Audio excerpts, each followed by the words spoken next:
നമസ്കാരം. കഴിഞ്ഞ ദിവസം നമ്മൾ ഇൻട്രസ്റ്റ് ഓൺ ക്യാപിറ്റലിനെ കുറിച്ചാണ് ചർച്ച ചെയ്തത്.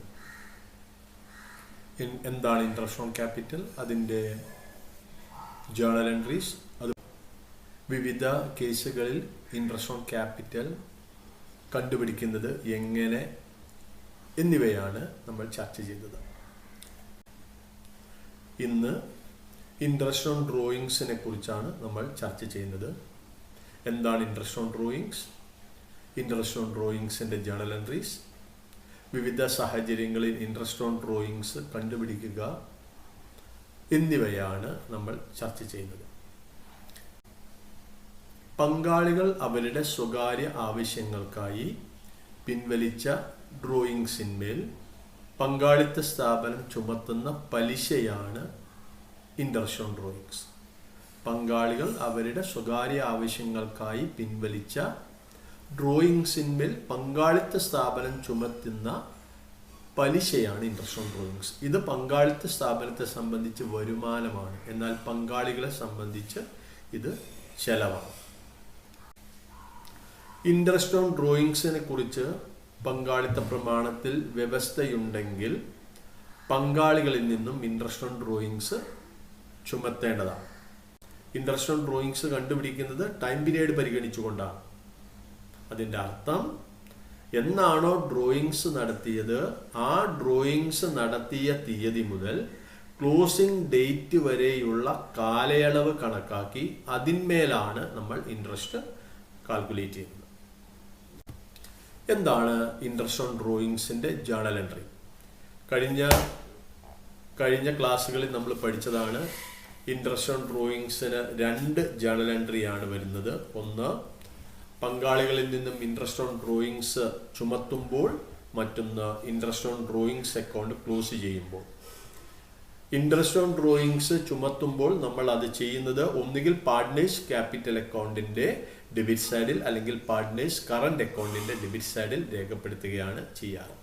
അതുകൊണ്ട് ആദ്യത്തെ ജേണൽ എൻട്രി, പങ്കാളികളിൽ നിന്നും ഇൻട്രസ്റ്റ് ഓൺ ഡ്രോയിങ്സ് ചുമത്തുമ്പോൾ, journal entry partners capital or partners current account debtor to interest on drawings account.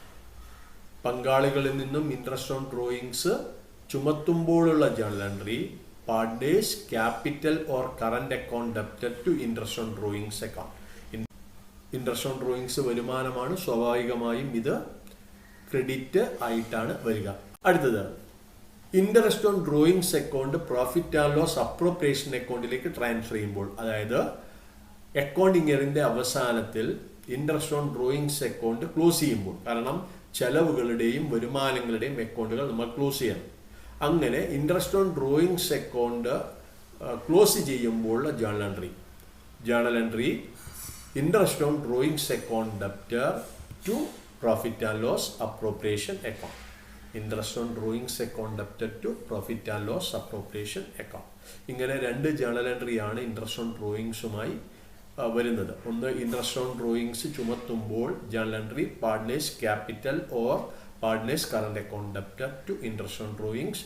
2, interest on drawings account close ചെയ്യുമ്പോൾ journal entry interest on drawings account debtor to profit and loss appropriation account. അടുത്ത point, ഇനി നമ്മൾ ചർച്ച ചെയ്യുന്നത് വിവിധ സാഹചര്യങ്ങളിൽ interest on drawings എങ്ങനെയാണ് കണ്ടുപിടിക്കുക എന്നതാണ്. അതിൽ ഒന്നാമത്തെ കേസ് നോക്കാം. ഡ്രോയിങ് എമൗണ്ടും ഇൻട്രസ്റ്റ് റേറ്റും പിൻവലിച്ച തീയതിയും നൽകുന്ന കേസിൽ ഇൻട്രസ്റ്റ് ഓൺ ഡ്രോയിങ്സ് എങ്ങനെയാണ് കണ്ടുപിടിക്കുന്നത്? ഇൻട്രസ്റ്റ് ഓൺ ഡ്രോയിങ്സ് കണ്ടുപിടിക്കാൻ 3 ഇനങ്ങൾ വേണം. ഒന്ന്, ഡ്രോയിങ്സ് എമൗണ്ട്, ഇൻട്രസ്റ്റ് റേറ്റ്, അതുപോലെ തന്നെ ഡേറ്റ് ഓഫ് വിഡ്രോവൽ. ഇങ്ങനെ 3 ഇനങ്ങളും തന്നിട്ടുണ്ടെങ്കിൽ പിൻവലിച്ച ഡ്രോയിങ് ഡേറ്റ് മുതൽ അക്കൗണ്ടിംഗ് ഇയറിന്റെ ക്ലോസിംഗ് ഡേറ്റ് വരെയുള്ള കാലയളവിലേക്ക് നിശ്ചിത നിരക്കിൽ ക്വസ്റ്റ്യനിൽ തന്ന റേറ്റ് അനുസരിച്ച് ഡ്രോയിങ്സിന്മേൽ പലിശ കണക്കാക്കണം. 3 ഇനങ്ങളും തന്നിട്ടുണ്ടെങ്കിൽ ഡ്രോയിങ് നടത്തിയ തീയതി മുതൽ ക്ലോസിംഗ് ഡേറ്റ് വരെയുള്ള കാലയളവ് കണ്ടുപിടിക്കുക. ആ കാലയളവിലേക്ക് എത്രയാണോ ഇൻട്രസ്റ്റ് റേറ്റ് ആ റേറ്റിൽ ഡ്രോയിങ്സിന്മേൽ പലിശ കണക്കാക്കുക. അങ്ങനെയെങ്കിൽ ഫോർമുല എന്ന് പറയുന്നത് drawing amount into rate into time period involved. Time period എന്നതുകൊണ്ട് നമ്മൾ അർത്ഥമാക്കുന്നത് ഡ്രോയിങ് നടത്തിയ തീയതി മുതൽ ക്ലോസിംഗ് ഡേറ്റ് വരെയുള്ള കാലയളവ് അല്ലെങ്കിൽ മാസങ്ങളുടെ എണ്ണം. ഓക്കെ, ഒരു എക്സാമ്പിൾ ഒന്ന് നമുക്ക് നോക്കാം. ജോൺസൺ, പങ്കാളിയായ ജോൺസൺ 2017 മെയ് 1 16,000 രൂപ പിൻവലിക്കുന്നു. അക്കൗണ്ട് ബുക്ക് ക്ലോസ് ചെയ്യുന്നത് ഡിസംബർ 31. അക്കൗണ്ട് ബുക്ക് ക്ലോസ് ചെയ്യുന്നത് എല്ലാ വർഷങ്ങളിലും ഡിസംബർ 31-നാണ്. 6% നിരക്കിൽ ഇൻട്രസ്റ്റ് ഓൺ ഡ്രോയിങ്സ് കണ്ടുപിടിക്കുക. ഈ ക്വസ്റ്റ്യനിൽ ഇൻട്രസ്റ്റ് ഓൺ ഡ്രോയിങ്സ് കണ്ടുപിടിക്കാൻ ആവശ്യമായ 3 ഇനങ്ങൾ ലഭ്യമാണ്. ഒന്ന് ഡ്രോയിങ് എമൗണ്ട്, അത് 16,000 ആണ് ഇവിടെ. Interest rates 6%. അതുപോലെ തന്നെ ടൈം പീരിയഡ്, ഇവിടെ മെയ് 1 മുതൽ ഡിസംബർ 31 വരെയുള്ള മാസങ്ങളുടെ എണ്ണം. May, June, July, August, September, October, November, December, 8 മാസം. അപ്പോൾ 8 മാസത്തേക്ക് 6% നിരക്കിൽ 16,000 രൂപയിന്മേൽ ഇൻട്രസ്റ്റ് കാൽക്കുലേറ്റ് ചെയ്യുക. ഇൻട്രസ്റ്റ് ഓൺ ഡ്രോയിങ്സിന്റെ formula drawing amount into rate into period is equal to 16,000 into 6/100 into 8/12 is equal to 640. രണ്ടാമത്തെ കേസ്, ഡ്രോയിങ്ങിന്റെ വിഡ്രോവൽ ഡേറ്റ് നൽകാതിരിക്കുകയും അതേസമയം ഡ്രോയിങ് എമൗണ്ടും ഇൻട്രസ്റ്റ് റേറ്റും നൽകുകയും ചെയ്യുന്ന കേസിൽ ഇൻട്രസ്റ്റ് ഓൺ ഡ്രോയിങ്സ് എങ്ങനെയാണ് കണ്ടുപിടിക്കുക? 3 പോയിന്റുകൾ ഇൻട്രസ്റ്റ് ഓൺ ഡ്രോയിങ് കണ്ടുപിടിക്കാൻ ആവശ്യമാണ്. 1 drawing amount, 2 interest rate, 3 time period. ഇവിടെ ആദ്യത്തെ 2 പോയിന്റുകൾ ക്വസ്റ്റ്യനിൽ ലഭ്യമാണ്, എന്നാൽ ഡ്രോയിങ് ഡേറ്റ് തന്നിട്ടില്ല. ഇത്തരം കേസിൽ എങ്ങനെയാണ് ഇൻട്രസ്റ്റ് ഓൺ ഡ്രോയിങ് കണ്ടുപിടിക്കുന്നത്? അപ്പോൾ ഡ്രോയിങ് ഡേറ്റ് നൽകുന്നില്ലെങ്കിൽ ഡ്രോയിങ് വർഷത്തിൽ പല പ്രാവശ്യങ്ങളായി നടത്തിയിട്ടുണ്ട് എന്ന് നമ്മൾ ഊഹിക്കാം. ഡ്രോയിങ് ഡേറ്റ് ക്വസ്റ്റ്യന് തന്നിട്ടില്ലെങ്കിൽ ഡ്രോയിങ് വർഷത്തിൽ പല പ്രാവശ്യങ്ങളായി നടത്തിയിട്ടുണ്ട് എന്ന് നമുക്ക് ഊഹിക്കാവുന്നതാണ്. അത്തരം കേസിൽ മൊത്തം ഡ്രോയിങ്സിന്മേൽ 6 മാസത്തേക്ക് ഇൻട്രസ്റ്റ് കണ്ടുപിടിക്കണം. ക്വസ്റ്റ്യനിൽ ഡ്രോയിങ് ഡേറ്റ് തന്നിട്ടില്ലെങ്കിൽ നമ്മൾ ഡ്രോയിങ് എമൗണ്ടിന്മേൽ നിശ്ചിത നിരക്കിൽ 6 മാസത്തേക്ക് ഇൻട്രസ്റ്റ് കണ്ടുപിടിക്കണം. ക്വസ്റ്റ്യനിൽ ഡ്രോയിങ് ഡേറ്റ് തന്നിട്ടില്ലെങ്കിൽ 6 മാസത്തേക്ക് ഇൻട്രസ്റ്റ് നമ്മൾ കണ്ടുപിടിക്കണം. ഡ്രോയിങ് ഡേറ്റ് ക്വസ്റ്റ്യനിൽ നൽകുന്നില്ലെങ്കിൽ ഡ്രോയിങ് വർഷത്തിൽ പല പ്രാവശ്യങ്ങളായി നടത്തിയിട്ടുണ്ട് എന്ന് നമ്മൾക്ക് ഊഹിക്കാം. അത്തരം കേസിൽ മൊത്തം ഡ്രോയിങ്ങിന്മേൽ 6 മാസത്തേക്ക് ഇൻട്രസ്റ്റ് കണ്ടുപിടിക്കണം. Formula interest on drawings is equal to amount of drawings into rate into 6/12. 6 മാസത്തേക്ക്. ക്വസ്റ്റ്യനിൽ ഡ്രോയിങ് ഡേറ്റ് നൽകിയിട്ടില്ലെങ്കിൽ 6 മാസത്തേക്ക് നിശ്ചിത നിരക്കിൽ ഡ്രോയിങ്ങിന്മേൽ പലിശ കണക്കാക്കണം. ഒരു ക്വസ്റ്റ്യൻ ഒന്ന് നമുക്ക് നോക്കാം.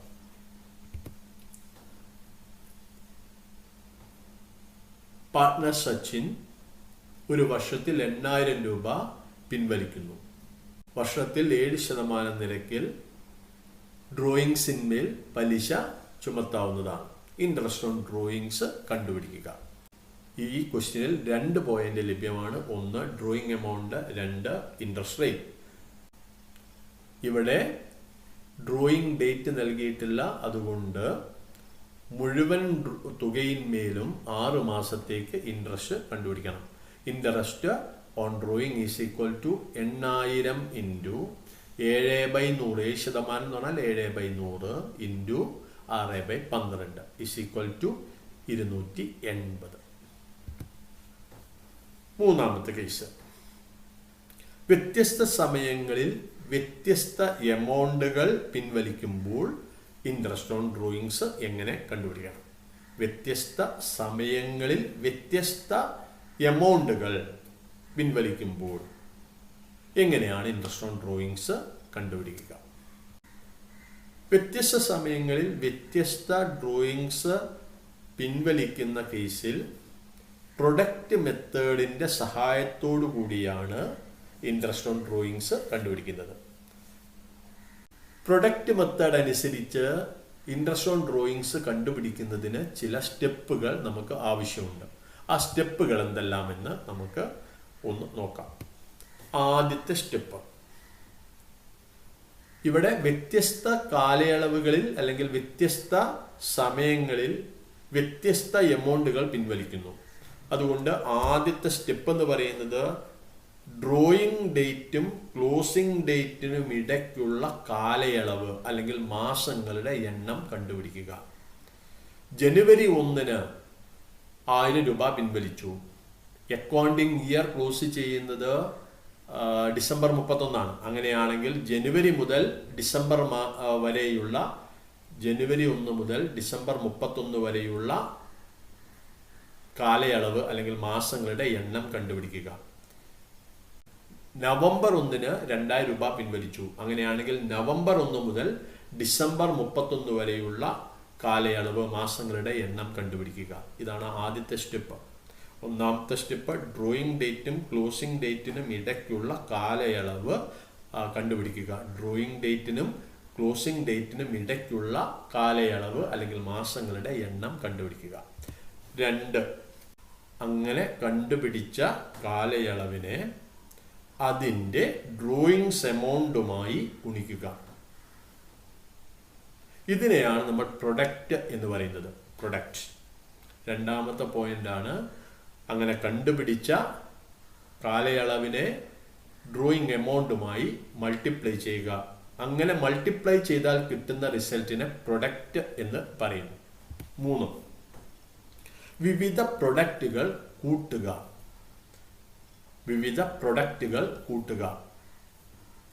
4,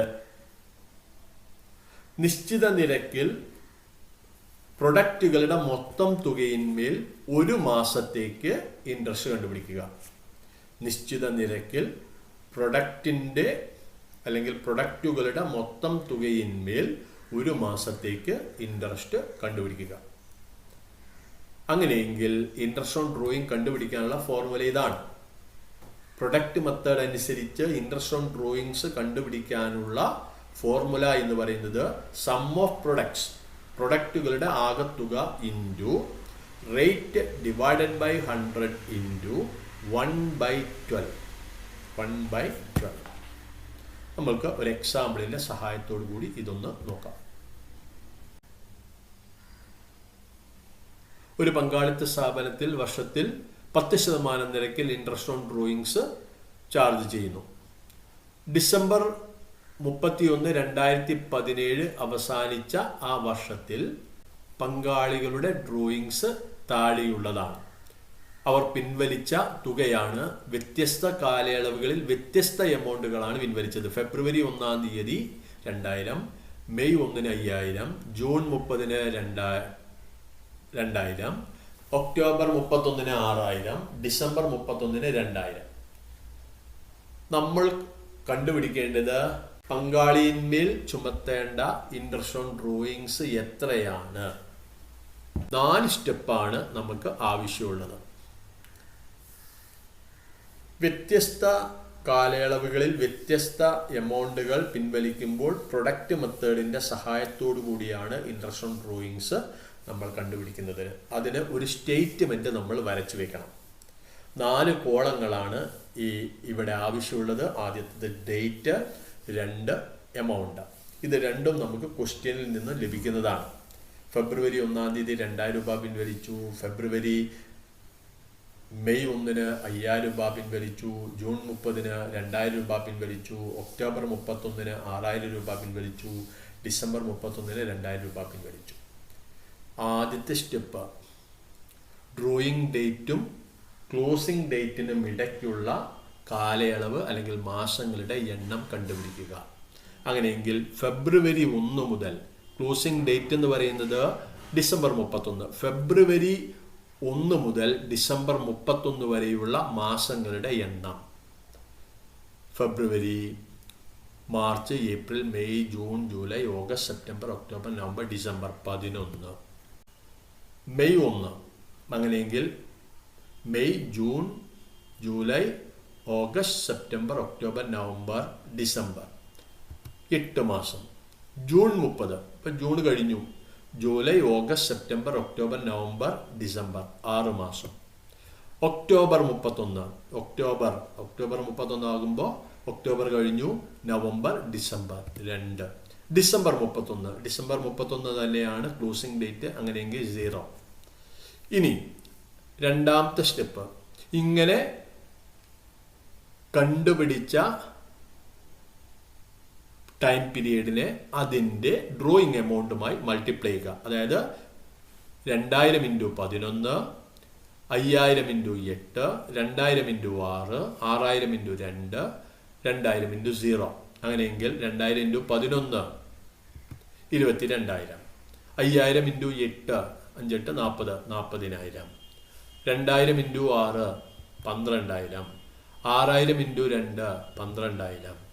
12,000, 2000 × 0 0. ഇതാണ് രണ്ടാമത്തെ സ്റ്റെപ്പ്. ഇനി പ്രൊഡക്റ്റുകളുടെ ആകത്തുക കണ്ടുപിടിക്കുക. സം ഓഫ് പ്രൊഡക്റ്റ് ഇത് മൊത്തം കൂട്ടിയാൽ കിട്ടുന്ന തുക 86,000. ഈ 86,000 രൂപയിന്മേൽ ക്വസ്റ്റ്യനിൽ തന്ന റേറ്റ് അനുസരിച്ച് ഒരു മാസത്തേക്ക് ഇൻട്രസ്റ്റ് കണ്ടുപിടിക്കുക. Interest on drawings is equal to sum of products into rate divided by 100 into 1/12 is equal to 86,000 into 10/100. 10% എന്ന് പറഞ്ഞാൽ 10/100 into 1/12 is equal to 717. Okay, thank you.